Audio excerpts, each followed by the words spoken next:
నేను ఒకటి రెండు రోజుల్లో మాట్లాడతా.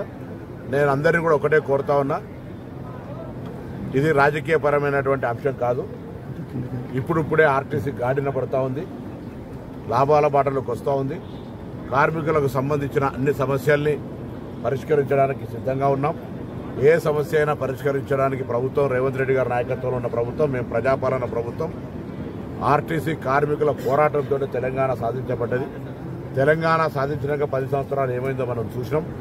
ఇప్పుడు జరుగుతున్నటువంటి పరిణామాల్లో కారుణ్య నియామకాలతో పాటుగా తార్నాక ఆసుపత్రిని ప్రజలకు, ఆర్టీసీ కార్మికులకు అందుబాటులో తేవడంతో పాటుగా వాళ్ళకు పెండింగ్ బకాయిలైనటువంటి టీఏటీఏలతో పాటుగా అనేక రకాల బ్యాన్లతో పాటుగా ఇవ్వడంతో పాటుగా అన్ని రకాల కార్యక్రమాలు చేస్తూ ఉన్నాం. కొత్త నియామకాలు చేస్తున్నాం, కొత్త బస్సులు కొంటున్నాం. ఆర్టీసీ గౌరవాన్ని పెంపొందించే ప్రయత్నంతో పాటుగా 3 ప్రధాన అంశాలు తీసుకుంటున్నాం. ఒకటి ప్రయాణికుల సౌకర్యం, 2 కార్మికుల యొక్క సంక్షేమం, ఆర్టీసీ సంస్థ పరిరక్షణ. దీనికి నేను అంటా ఉన్నా, కార్మికులందరూ సహకరించారు, కార్మిక నాయకులు కూడా. సమ్మెకు పోవడం వల్ల వచ్చేటువంటి దాని వల్ల జరిగే ఇబ్బందులకు మీ అందరికీ తెలుసు. కాబట్టి నేను ఆ 2 ప్రధాన అంశాలు గౌరవ ముఖ్యమంత్రి గారి నోటీసులో ఉన్నాయి. వాటిని కూర్చొని మాట్లాడుకునేటువంటి అవకాశం ఉంది. ఇప్పటికే కొంత ట్రేడ్ యూనియన్ నాయకులందరూ కూడా విజ్ఞప్తి చేస్తా ఉన్నాం. ఇది సమ్మెకు పోయే కాలం కాదు. ఇప్పుడున్నటువంటి పరిస్థితుల్లో ఆర్టీసీ హితవు దృష్ట్యా, ఆర్టీసీ శ్రేయస్సు దృష్ట్యా ప్రభుత్వం సానుకూలంగా ఉంది, మొండిగా లేదు. ఆర్టీసీ ఇప్పుడిప్పుడే కుదుట పడుతూ ఉంది.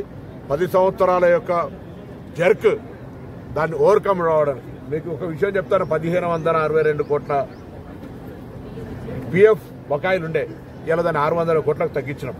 రిటైర్ అయిన రోజే ఇవ్వాలనే నిర్ణయంకు కార్యాచరణ జరుగుతోంది. వాళ్ళ సిసిఎస్ ఫండ్స్ ఉండే, వాటిని కూడా డెట్ నుంచి తగ్గించుకుని 100 కోట్లు తగ్గించుకుని వస్తా ఉన్నాం. బ్యాంకులో ఉన్న బకాయిలు ఉన్నాయి.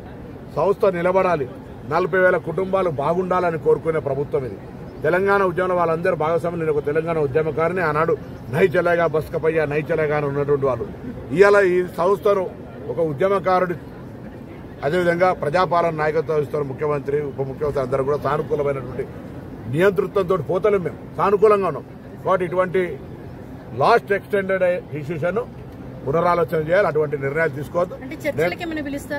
ఇప్పుడు వాళ్ళు డైరెక్ట్ నోటీసే ఇచ్చేసారు. వాళ్ళ రిప్రజెంటేషన్ లేదా వాళ్ళకు ఉండేటువంటి పరిస్థితులలో వాళ్ళకు ఉండే హక్కును మాత్రమే లేబర్ యాక్ట్ మీద వినియోగించుకోవాలని ప్రయత్నం చేస్తారు.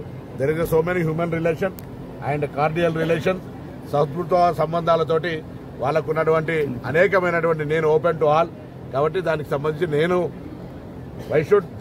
వాళ్ళందరికీ కూడా ఏదైనా నా కుటుంబ సభ్యులు వాళ్ళకి బాధ ఉంటే వాళ్ళకి చెప్పుకోవాలి. నేను కూడా అంటున్నా, ఆర్టీసీని రక్షించుకోవడానికి ఇటువంటి కార్యక్రమం తీవ్ర నిర్ణయాలు వద్దని విజ్ఞప్తి చేస్తా ఉన్నాను.